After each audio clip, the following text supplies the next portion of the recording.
Hello, hello, hello, and welcome to another episode of Naked with Dr. Money. If you're checking your calendar, your schedule, you're right. We're a little bit late today, but I hope that you hung out there and you knew we were coming. Of course, I'm traveling, so I had a few technical difficulties, so it was a little bit delayed, but we're going to get right to our show today. For those of you who are joining me for the first time, I'm Dr. Stephanie Ardrey, the CEO of ZenoVerse Wellness Group, Incorporated. And Naked with Dr. Money is my personal vlog where I share a little bit of the behind the scenes of how I maintain my mind, body, and soul as we help others heal and nurture their mind, body, and souls through our various wellness resorts around the world. uh, Naked with Dr. Money came to me as a way because people always say, well, Steph, you do all these things. We can't emulate these things. We don't know how you do it. And so I thought, well, if I pull back the curtain a little bit, then you'll see, my journey, at least weekly.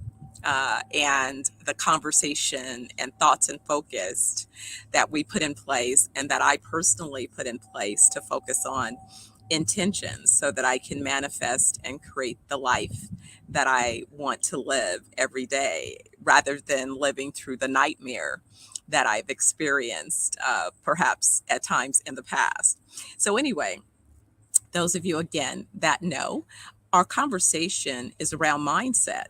And so typically, I explore with my guests when they first recognized that they had a mindset. If it is, they believe mindset is the product of their nature, how they're nurtured, or a little bit of both. So, a little bit of both. And then how they believe their mindset has fostered their motivations and, more importantly, the manifestations along their journey.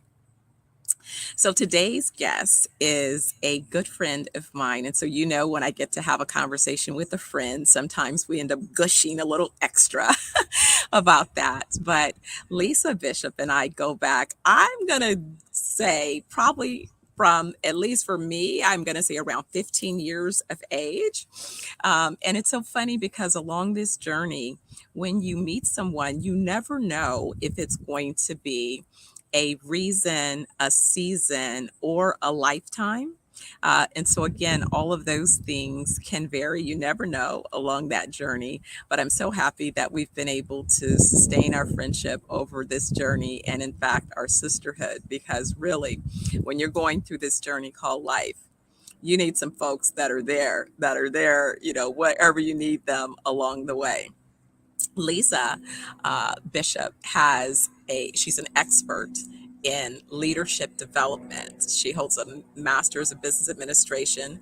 She focuses on leadership development. She's very active in organizational development and leadership and is a professional coach for many high performing executives. So she brings a lot of great talent and skills to our conversation. So without any further ado, I'm going to invite you to introduce you to my friend and professional colleague, Miss Lisa Bishop. Good afternoon, Dr. Stephanie. So great to be here on your Hey, show. Lisa, how Hi, you doing? good I, to you see know, I you. mentioned I was having a little difficulties earlier, so we're praying that we can get through our conversation. It's a little choppy, but bear with me. You look That's all beautiful right. as You usual. do So happy to see you. too. Just glowing in the sunshine, looks like, huh? So, Missy, I don't know if you heard me. So, we're talking about mindset. And, in that thought, I mean, wow, I'm here in the Bay Area for my 40-year high school reunion. So, Good for I know, you. That's awesome.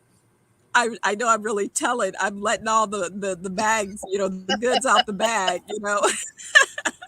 Definitely, without a doubt. This is great. It's an honor to be here with you and great to see you and great to see your growth and the trajectory of all things Dr. Stephanie and Dr. Money. This is great. Nice platform, and I'm honored to be here. So thank you. Thank you. Well, I want to jump right in just because we know our time is valuable and a little bit tight today. Mindset. When do you first think that you became aware that you had a particular mindset? Probably when I realized I was different than a lot of different people in my thought process, and I tend to go high in my thoughts. I usually give people the benefit of the doubt as opposed to automatically going for the jugular, which most people do. They have a tendency to go down a path of what's wrong instead of what are the possibilities. And I have a tendency to be more optimistic than most. So I probably recognized it early on, probably in my college days, when friends wouldn't want to go home for spring break or the breaks that we had in between. And I simply meant just because it was across the bridge, because I was going to school in San Francisco and I lived in the East Bay. And no, they really meant they really didn't want to go home. And so they were always welcome to come to my home. So mindset is a different type of thing. It doesn't matter where you come from or where you stand, you can always shift into a better stance if you're open and give yourself grace. So it happened for me in college. And do you think that your mindset is the result of your nature, how you were nurtured, or a little bit of both? Definitely a combination. I'm an Army brat, so I've lived all over the United States. And so we moved every couple of years. And if you wanted to have friends other than your siblings, you needed to know how to say hello. Hi, my name is Lisa. Nice to meet you. You want to play with me, you want to go on the slide or what have you. And so it sort of set the stage and the tone. And then I've also always kind of been the big sister to most people in my group, and people will come because I listen. I listen without judgment, and I allow a person to be able to share whatever is happening with them in their world. And then we talk about what it is that they want to do rather than me infiltrating what my thoughts are and judging them on where they happen to be. So that has a lot to do with your mindset for sure. Absolutely. And I think these days you work in the leadership development space. So Mm-hmm. I know we can expand this conversation even larger to really take into consideration what do you see when you deal with many of the high powered leaders? Are you finding that many of them recognize one when their mindset began to take shape? And more importantly, two, what the factors are that help them to create or cultivate a particular mindset. Well, it's interesting. Usually, with leaders, they usually have a very limited time in terms of making decisions, in terms of going to the next stage. They're always thinking about what's happening in terms of their goals that they have to set. But they also hit level sets where they often are emotionally hijacked and they don't know what to do. And it's not part of the book, it's not in a scheme, it's not something that they can follow, in a manual somewhere. And you really have to think on your own and on your feet. Think about the pandemic and how that sort of took us all off our feet and took us backwards. We had to level set, we had to reset, we had to say, hey, I don't know how to do this, but we're going to figure it out together. And here's the game plan. And what do you think? And inviting people into the process, but recognizing that even as smart as you are, as much information that you have, there's still more to know, and helping to humanize people so that they can see that there's more besides just the bottom line. So if you invite your people into the process, it helps to ground you in a way that lets your mind think differently outside of the box because you're giving yourself permission. Even me right now today, I'm actually sitting out in nature having this conversation with you, which is wonderful. So my feet are actually rumbling through the grass as we're speaking, and I feel like a little girl and I want to jump rope. That's a mindset, level set. It helps to recalibrate and helps you to rethink where you are, where you're going, and what you need to do rather than the crisis of what it is that you have to do right now. So we have to think about being centered in ways that help us and little small snippets. Give yourself permission of those things, whatever they happen to be. It's so true because, in these conversations around mindset, what I Mm-hmm. found is that a couple things have definitely presented themselves, such as one thing I realized that what we focus on is what we create. Okay. 100%. I So agree. whatever it is you tell yourself, Yeah. if you tell yourself enough that thing, it becomes your truth. Doesn't mean that it's the truth in the world, but it Mm-hmm. does become your personal truth. Mm-hmm. What Mm-hmm. happens Mm-hmm. is our brains, as well as the universe, doesn't distinguish between if it's good or bad. True. So it helps you to start producing what you believe is evidence Yeah. to support your thoughts, no matter how far off base those thoughts are. And so, because of that, it's began to help me understand a couple of two phenomenons. One, the surge of mental illness Mm-hmm. and how many people have not done the mind development work. So their minds are just, running rampant. But more importantly, the epidemic, the drug epidemic, we have a lot of drug babies who are True. now young adults. Yeah. And we talk about the inability to foster creative thought, critical Mm-hmm. thinking, to process and reason and make rational decisions, and then inform those thoughts. I mean, I'm seeing it just in abundance, sadly, Yeah. and Yeah. we've been conspiring and working with, other doctors, the medical community, researchers, as well as our team to try to help understand this a little bit more.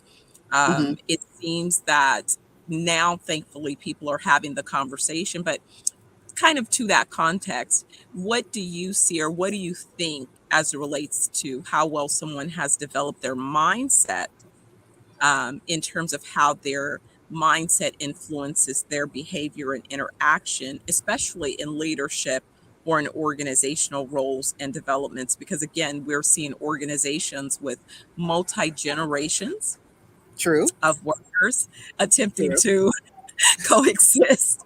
And Exactly. And it's very different because each generation has a mindset, has a thought process, has strengths, also has stressors and things that trigger them. There's protocols from each one of the generations that make a difference. I'm glad that you asked the question.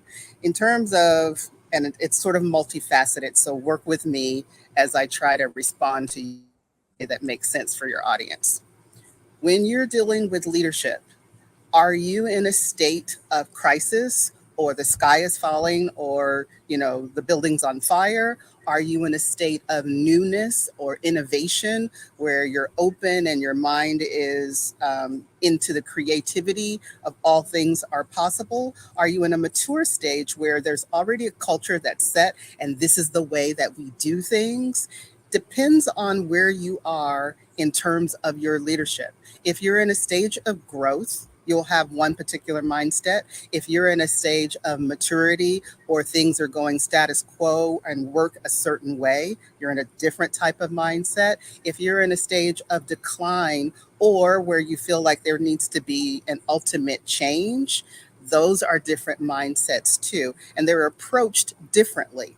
I figure out what's going on. I want to know what's happening within your organization. What's your SWOT? What is your strengths? What are your weaknesses? What are the opportunities and what are the threats? We kind of go over that, figure out what's happening, what's going on within the org, what's going on within the leadership team, and where do they ultimately want to go. We look at a big picture and then break it down into bite-sized, digestible pieces to figure out a game plan on a quarterly basis. So, what are they going to do for the end of the year, which would be Q4, and then beginning with 2024 and beyond, and breaking those down into chunks. And if you can just think of three things that are going to help move the pendulum in your organization, it makes all the difference in the world. You need a trusted ally, a trusted resource, and you also need a neutral third party who can realistically look at the forest, because when you're in the trees, you can't see it. If you're in the boat, you don't need somebody telling you to row the boat. You need a motor that's going to help take you to the other side because you've run out of strength. So, are you in crisis? Are you in a challenge? Are you in a space where you're feeling burnt out and everything is status quo? It makes all the difference in the world. So, looking at the big picture, reassessing it, finding out what's happening, coming up with a game plan, putting it into digestible, bite sized pieces and goals that can move your company forward is kind of the sweet spot. Did I answer your question? It's so interesting because I was thinking about that. Um, I said this to someone and they kind of laughed at me, and that Yeah. was I grew up with an understanding that faith and fear did not coexist. So I could recognize along the journey if at any point I was in fear and that fear Mm-hmm. disconnected from the source of Mm-hmm. my faith. But I'll tell Mm-hmm. you, I didn't realize that the same principle applied to love and fear and being in the Mm. vibrational energy of love and what that felt like. So I've Mm-hmm. been studying A Course in Miracle. I'm on my second year through the course directly. Okay. And I remembered that when Marianne Williamson finished the course, she wrote the book A Return to Love. I read her book years ago, and of course, she's been Okay. cited for several comments. And I can see that how the teachings of the course have helped me to move into the vibration of love. But I can also recognize at times when it is that I am not in that vibration and how that impacts whatever it is I'm experiencing. And Mm-hmm. so it's also too, again, about the tools that you develop so that you can have other tools to help you process what's Sure. going on. Mm-hmm. And Mm-hmm. so kind of post pandemic, I've heard a lot of increased anxiety and how that is impacting mental wellness in organizations and with people. And what I Mm-hmm. see personally Mm-hmm. is it's definitely the perspective of, is the person operating from fear or are they operating from a state of love? Because that's the lens that then informs which particular experience they're having.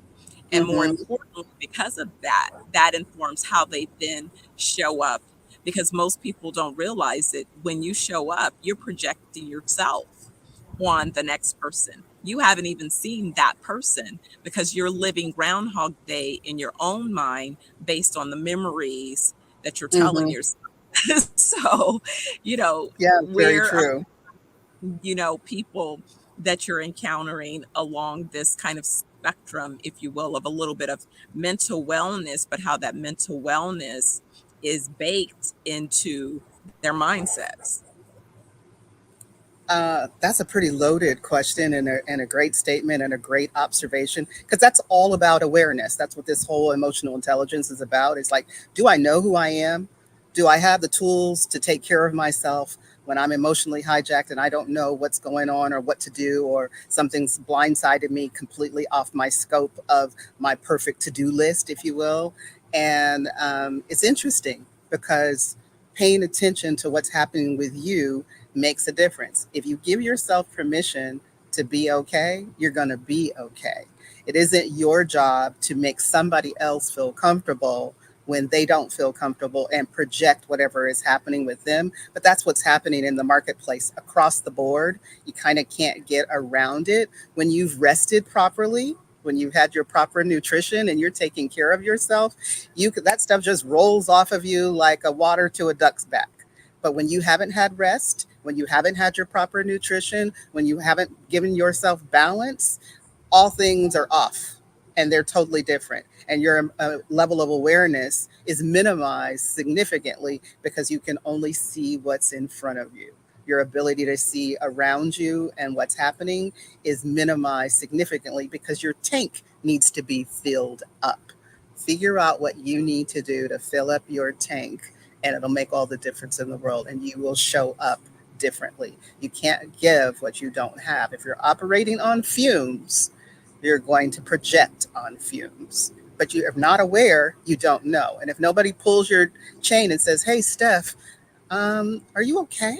I just noticed something's a little different." If nobody tells you, you are in robot mode and you're just still moving forward. We all need help, we all need support, and we all need to take care of ourselves, regardless if you are a leader or not.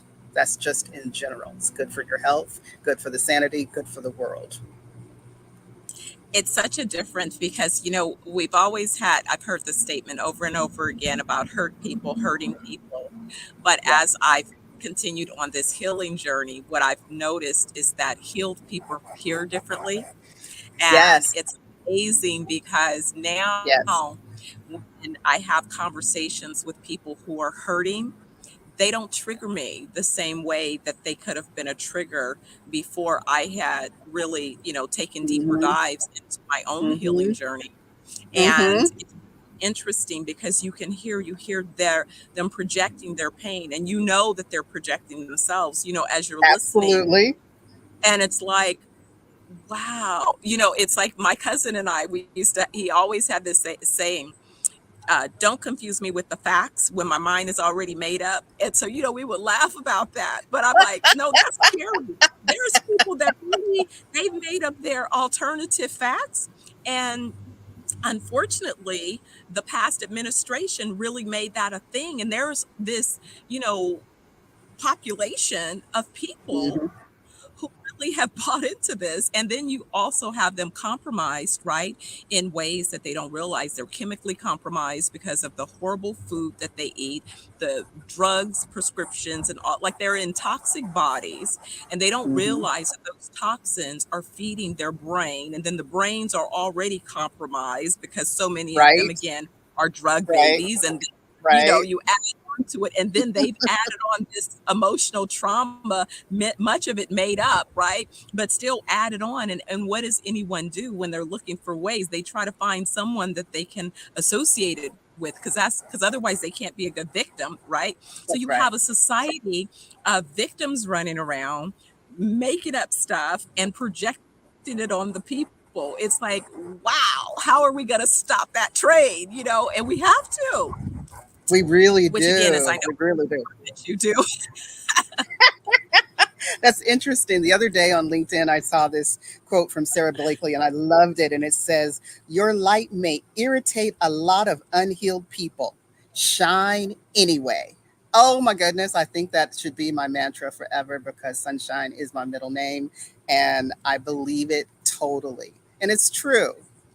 Have you ever noticed when you're really in a happy space and you're around people who are not so happy? They're wondering, why are you smiling? What are you so Oh my, happy about?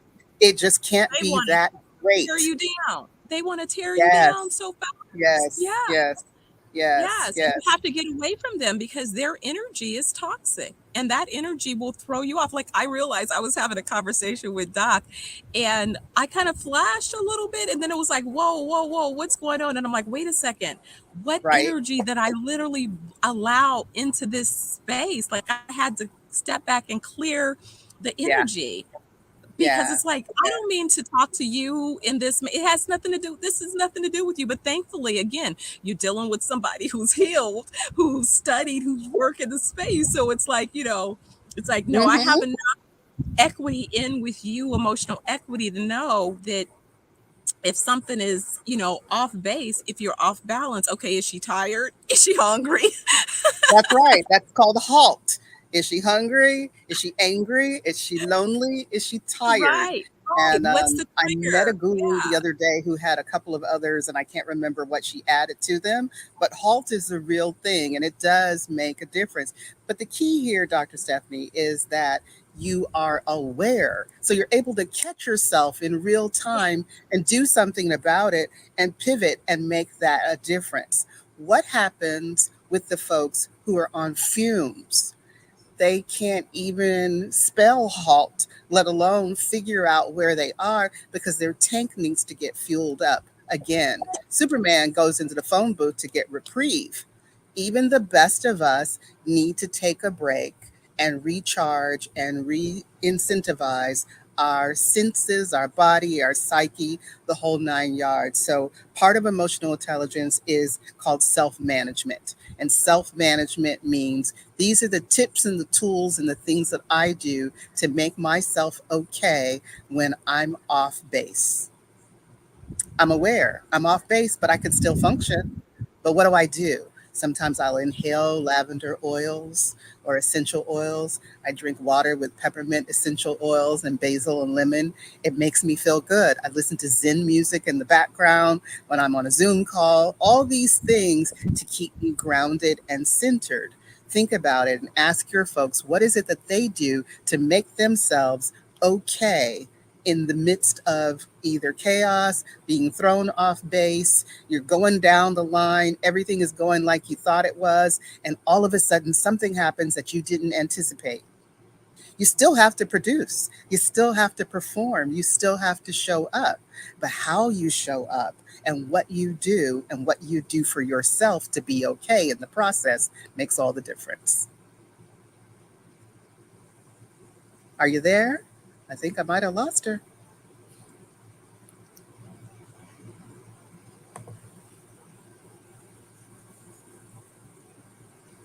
Okay.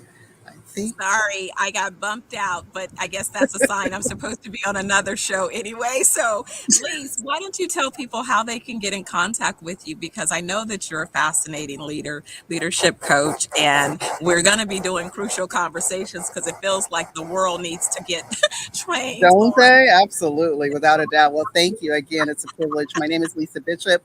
I'm a leadership development consultant and executive coach, and my company is the Bishop Concept. You can find me on LinkedIn or you can find me at www.thebishopconcept.com. Thank you, Dr. Stephanie. It was great being on your show today. Yes, and for those of you tuned in today, it seemed like on my side I had a little bit of kind of a choppy experience. So when I go to play back, if it looks like that's how you experienced our segment, I'm inviting Lise back and we're going to have a do-over where I have stronger technology connection so that you could hear everything she said because she dropped nuggets.